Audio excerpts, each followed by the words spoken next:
మనం ఎవరు నమ్మాలో నమ్మలేము అన్న ఒక సందిగ్ధంలో మనందరం ఉన్నాం అనమాట. సో ఖచ్చితంగా ఇలాంటి సందిగ్ధంలో ఉన్న ప్రతి ఒక్కరికి కూడా నేను చెప్తున్నాను, మన ఏసీ దగ్గరికి వచ్చి మాత్రం మీ సందేహం అయినా సరే, మీ సమస్య అయినా సరే, ఏదైనా సరే మీరు చాలా ఓపెన్గా మీ ఇంట్లో కూర్చొని మీకు బాగా ఆత్మీయులు ఉండగా వాళ్ళతో మాట్లాడుకున్నట్టు ఎలాగైతే మాట్లాడుకుంటారో అలా మీ ఇంట్లోకి వెళ్ళి మీ ఆత్మీయులతో మాట్లాడుతున్నట్టుగా మీరు కానీ మీ బాధని, మీ సమస్యని, మీ ఆశని, మీ కళని మీరు ఏదైనా సరే మీరు చెప్పుకోగలిగితే దేవుడు జరిగించడానికి సర్వసజీవుడై మన వద్దన ఉన్నాడండి.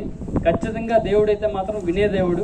అందరూ చెప్పినట్టుగా మాత్రం సృష్టికి విరుద్ధమైన పనులు అయితే మాత్రం ఏ కోణంలో కూడా మనం చూసుకోలేమండి. కానీ సృష్టిని సృష్టించిన సృష్టికర్త మీకు డైరెక్ట్గా మీ దగ్గరికి వచ్చి మాట్లాడుతున్నప్పుడు మీ యావత్ చింత తీర్చడానికి ఆయన సమర్థుడు, ఆయన సజీవుడు, ఆయన ఎల్లప్పుడూ కూడా సదాకాలం ఆశీర్వదించేవాడు అనమాట.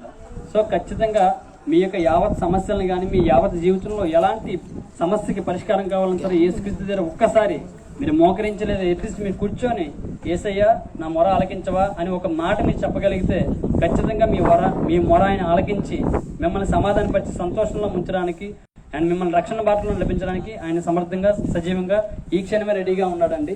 మీలో ఎవరైనా సరే అలాంటి సమస్యలు ఉండుంటే, అలాంటి సందిగ్ధంలో విన్నుంటే మీ అందరి కోసం మేము ఈరోజు మన యేసుక్రీస్తు దగ్గర ఒక మాట అయితే చెప్పగలుగుతున్నాం. ఒక చిన్న ప్రార్థన ద్వారా మీ యొక్క విన్నపాన్ని మేము తెలియపరచాలనుకుంటున్నాం. మహాపరిశుద్ధుడా వందనాలు తండ్రి, స్తోత్రం నాయన.